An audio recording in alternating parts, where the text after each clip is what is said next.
Hello Pisceans, I hope that you're gorgeous and well, and yes, I'm back. And if you're watching me for the first time, I'm Bella and I'm a psychic. How I do my readings, mostly, even though I'm doing a new format, is I intuit the information that I get from my spirit guides, because that's how I work. I do that first, and then later on we're going to pull some cards to kind of clarify the situation, dig a little bit deeper to see if there are any further messages from spirit in addition to what my own guides tell me. If you are wondering where I've been, for those of you who do know me, I took a bit of a social media break, and I've also been having a bit of a good time on TikTok recently also as well. And I've also been writing my book, 100 Days of Psychic Exercise, which is available, and the links for that is just down below if you're interested in opening up your own extrasensory abilities and doing what I do, because we all have the ability to do what I do. It just takes practice. Also, if you want the links to me and my services, the links are down below, and there will be an extended to this reading. So if you are interested as you get to the end of this to learn more, then the link is just going to be there. Now, before I came on, I was looking with my spirit guides about what was happening for your love life, because this is a love reading. And it was like a fairy tale, squashbuckling, saddish, but very intriguing scenario my guides were giving me when it comes to your love life. So I'm going to try to best explain the scenario. And it starts like this. It's like a story. Basically, spirit was showing you having this wonderful dream where you are with the love of your life, and you're cuddling on a swing bench, and you're older, you're watching your grandchildren, and you're feeling like fulfilled, and you're watching your children, and you've got everything. You know, that scenario, that kind of American, on the porch with your swing, there you are, you and your person, all old and cuddling up. But it's a dream. And then I see you waking up from this dream, and you feel quite alone. And I would say that you would even feel alone even if you're with somebody right now. You would feel like you're on your own. But for a lot of you watching this, you are on your own. I feel very much that there was a dream that kind of got squished for you this year. Or you're in a circumstances right now that something that you thought was going to bloom into this secure, long-term, beautiful connection that could have had that kind of longevity to it. That dream, you kind of got woken up from abruptly. And now you feel like you're on your own. To the point where you're having to make some key decisions. And I've noticed this month a few themes, but for you, the theme is like, I need to make some key decisions about what my next adventure will be. Is it going to be that I kind of sit here still, hoping for this dream to manifest, because I'm waiting on either the person that I'm with to be more and prove more and to do more, or I'm waiting for somebody to come back into my life, or I'm waiting to hope for somebody to find me, that it's not happening. Like, your stillness is not helping anything move. And some of it's not your fault, because if you're working with the energy of somebody else, they've got to also participate, or they've got to take action. So the one message my guide's saying is the only thing that you can do is control yourself. But also there is an element where you're needing to move on, but I feel like it's a lot more tangible than that. It feels very much, for some people, moving on means not just moving on to be with somebody else or try to look for somebody else. It's really more like, I feel like I want to move out. I feel like I want to move location. I feel like I'm literally have to or block or remove. I have to remove myself completely.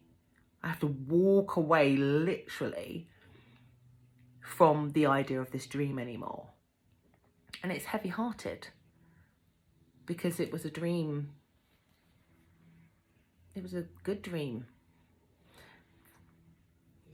But in order to sow new seeds a little bit, to sow new roots somewhere, or to, almost like you need to see yourself as a seed, like you need to invest yourself, plant yourself in a new adventure in order for you to grow into a new you, into new circumstances. And so this month is shown It's interesting because I feel like you're either just about doing it, maybe you've already started that journey again, but for those who haven't, it's in this month that you really make that key decision. But it becomes, there's a lot of doing behind it. You will make decisions where you are moving on, literally or figuratively. You're doing something that, you know, I literally see you packing up your stuff and you're off to your new adventure. But it's heavy-hearted. It's not like, woohoo, you know, it's kind of like, I have no choice kind of energy about it. And so with this heavy heart in this story, you start to move on with your own life. And then I get this weird scenario, because I'm going to use like some animation now. There you are, walking off, metaphorically or literally, into your new adventure. And then just behind you, somebody's like, hang on a minute, where are you going? And it's literally been shown to me like a movie. It's a little bit like, there you are, you know, with the rain and the cold, with your bags and your knapsack on your back, and you're off to your new adventure. And then behind you is like this person has awakened that suddenly you are 100% moving off into another direction. And they've got their coat, they've jumped in their car, they've turned it up to 70 miles an hour, and they're driving as fast as they can behind you to try and catch up. It's almost like I need to catch up with them to stop them. And again, this is where it feels like a fairy tale, because they actually have no idea where to find you. So even though they're driving around and they're driving really fast, they don't know where you are. They're driving all around the houses trying to search for you and picking up. My guides are showing like, you know, like, what's that story when they leave the breadcrumbs? They're trying, every clue leads them to find you somewhere else. So for me, if I'm going to use this in a tangible way, it's like somebody, you know, looking at your social media or asking friends or family or something to try and get hold of you or locate you. They're trying very hard and very quick to catch up with you before the new seed that you're planting with your new life finally takes root.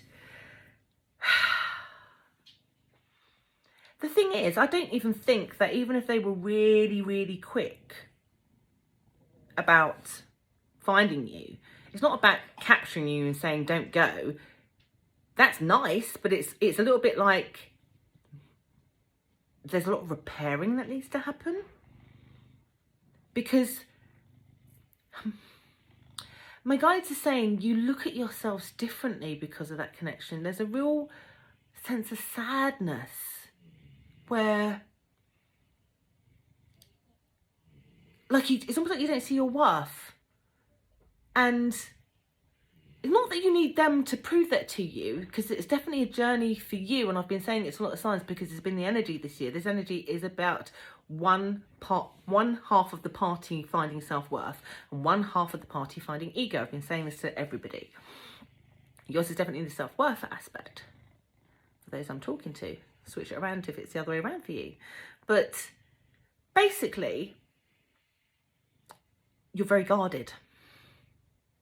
So even if they catch up with you and find you, you're like, what do you want?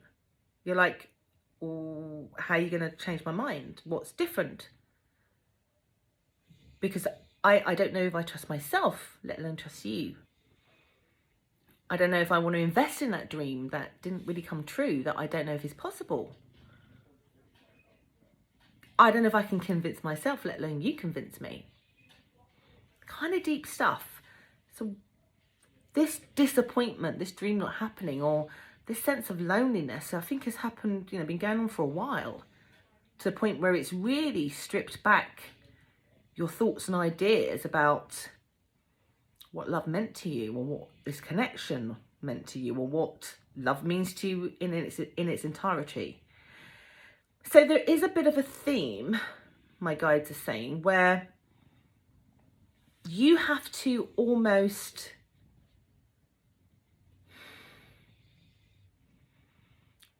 work on how you feel about yourself in order to make a really good decision about what they have to offer. And then,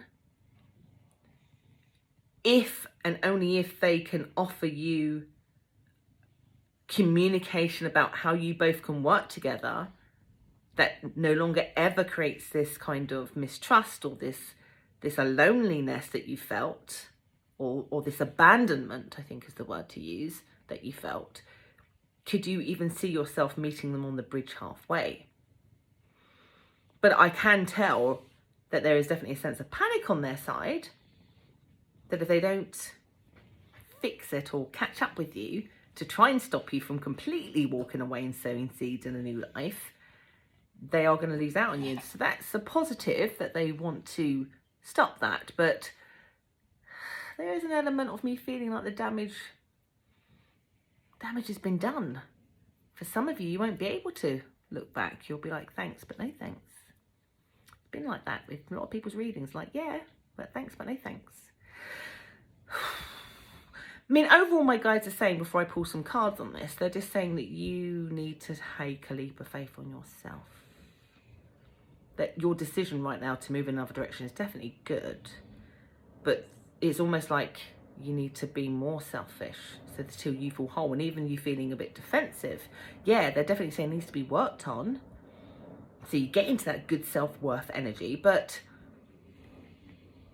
it does have to be all about you. So I'm going to use, so I'm just figuring out what deck I want to use. I'm going to ask, what's their intentions? Can it work? Well, no, what's their intentions? We'll keep it simple for now. What's their intentions?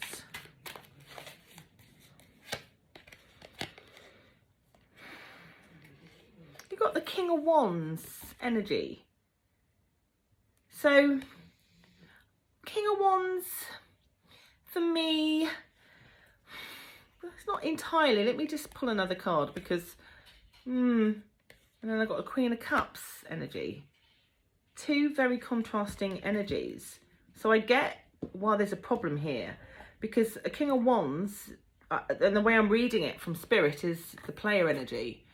I don't feel like this person's a player in that kind of extreme sense, but there is something that is, they don't think about their part of it. They don't think about all the things that they could have done that emotionally have impacted the Queen. I mean, you're definitely a match. This is definitely a soulmate, because the fact they're both king and queen, but you're also coming from two different perspectives. You're not the same suit. And then there you are on this particular Queen of Cups. It has a lot more solemn energy, which is very much in line with what I've just spoke about in terms of for you. And again, this is not gender specific, man or woman. It's very much about how you feel about yourself and how this person is emotionally and perhaps even psychologically affected how you view love. And them coming in with this kind of laissez-faire, it's all right, you know, let's brush it under the carpet, you know, kind of energy, you know, just come back home, or come back, we can sit and talk about it, and kind of making it less than it is. Means they're not entirely taking things seriously, because it's more serious for you. And I have no doubt, again, as I'm reading this, my guys saying, like, they do take it seriously. I think that some people have a way, don't they, of, they avoid the hard conversations because it makes them feel remorseful or regretful or uncomfortable. And so they try to, like, paper it over, and they, like, try to smooth it over. So their intentions are to come to get their queen, to fix it, but it's not entirely 100% the way you need it to be, which is going to only, I think, keep you stuck in the way that you're feeling, which is guarded.